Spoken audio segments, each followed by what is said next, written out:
So, let me begin by asking you, what is your understanding of the words fate, destiny, and flow? If you need to pause the log for a minute and think about it, do that. But come back to this log because I am about to share with you what I understand about these words. Okay? So in 2020, I was supposed to move to the US permanently, and you must have heard this story before, so I will keep it really short. So everything was lined up, the paperwork, the plans, the future that I thought I was building, and then COVID happened, and almost overnight, the plan disappeared. The move didn't happen, and life paused. Now, for the first time in about 38 years, I found myself in a place that I had never been before. I found space for the first time. I was between jobs and I had space. Not because I had chosen it, but because life had chosen that for me. So, what happened next actually surprised me. And leaders from the organization I was working with before offered me to join back, and then I said no, and they asked me what I was going to do next. What was the role I was looking for? What was the plan? And the honest answer was I had no clue. I genuinely did not know what I wanted. I couldn't tell what my future looked like. I couldn't tell you what would make me happy. I couldn't even tell what the next chapter was, but I could tell you one thing if I were to think retrospectively. I knew I was not going back to the organization that I was working in. Not because I was angry or bitter, not because I had a better offer either, or some grand vision waiting for me. I had simply gotten a chance to see my life clearly. And once I saw it, I couldn't unsee it. I couldn't see the next chapter yet. But I knew that the current one had come to an end. That experience introduced me to something I have thought about ever since: the difference between two kinds of clarity. And I want to call it destination clarity. The one that makes you say, this is what I want for me, right? You know what you want for yourself, and I want to call that destination clarity. Now, the second one, I want to call it as rejection clarity. The one that makes you say, this is not what I want for me. You see the difference? The first one, you know what you want. In the second one, you just know what you don't want. And most of us actually celebrate the first kind, the person with the plan, the vision, the destination, right?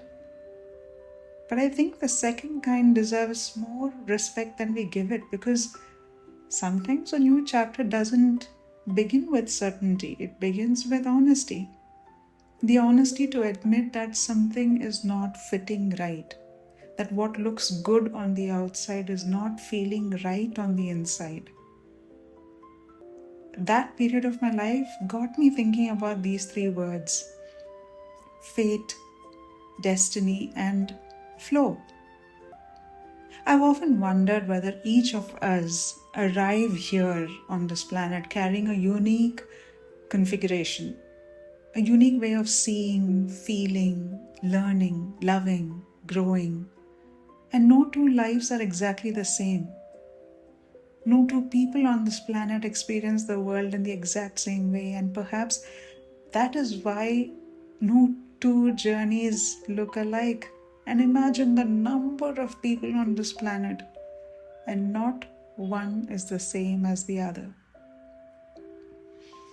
So maybe each of us is here for a different set of lessons, a different form of growth, a different evolution altogether. Maybe the experiences are not the point. Maybe they are just the classroom. And that is where these three words started making sense to me. Maybe, okay, and just maybe. Fate is like the river. The family we are born into, the gifts we are given, the challenges we encounter, the opportunities that arrive, the things we didn't choose, the current that was already flowing before we stepped in. That's the river. And that's probably fate for me. Destiny, on the other hand, feels like it isn't a destination waiting somewhere downstream.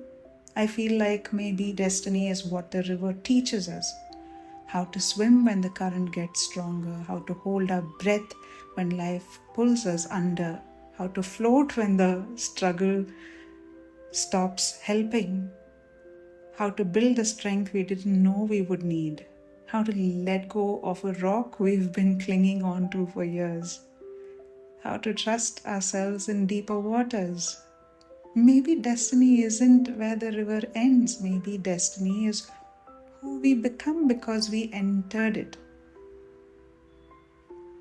And perhaps flow is simply our relationship with that river, because the river has a direction, a tendency to pull, push, an invitation to float, swim, or fight. But we still have those choices. We can swim with it, we can swim across it, fight it, resist it, cling to the rocks, refuse to move, but the river remains, only the experience changes.